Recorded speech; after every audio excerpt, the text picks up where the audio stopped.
C'est à Genève, au bord du lac Léman, que s'est tenue la première édition de l'Africa CIO Forum. Monsieur, bonjour, bienvenue au forum, s'il vous plaît. Pour la première fois, plusieurs centaines de chefs d'entreprise, représentant 40 pays différents, sont venus côtoyer banquiers et ministres afin de préparer l'avenir économique de l'Afrique. It gives me the greatest pleasure to welcome you to the first ever Africa CEO Forum. Ce premier rendez-vous des plus grandes entreprises africaines est un véritable succès et montre la vitalité du continent africain.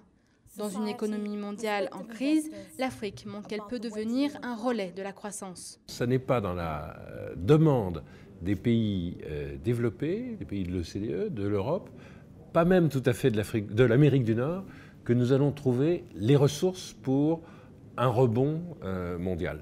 L'Afrique fait donc maintenant partie du bloc avec les émergents dont on attend qu'elle tire la croissance des pays riches. C'est complètement nouveau comme rôle historique, ça n'est jamais arrivé. Mais pour que cette croissance soit durable, les entreprises privées ont besoin d'un secteur public fort et d'une véritable politique publique pour aider au développement économique. Lors de la deuxième conférence de la journée, les intervenants se sont penchés sur les modèles et les priorités de demain. La manière dont le secteur public peut aider le secteur privé et en une seule phrase, je dirais, en améliorant l'environnement des affaires pour le secteur privé. Et la manière d'améliorer l'environnement des affaires peut se faire de plusieurs façons. Certes, ce matin, nous avons beaucoup parlé des infrastructures, mais un domaine dont on parle beaucoup moins souvent, c'est l'environnement régulatoire. Mais si l'Afrique veut être la Chine de demain, pour Mo Ibrahim, il faut aller encore plus loin. The difference between China and Africa is that China is one country.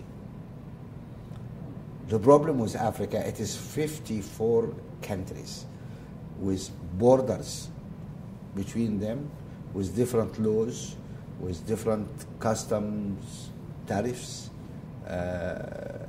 and that decimated market cannot be compared with China or India unless we speed up the process of economic integration of Africa.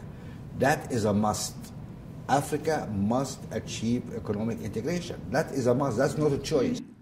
L'ambition d'un vrai marché unique africain, c'est sur ce message positif que s'est clôturée cette première journée.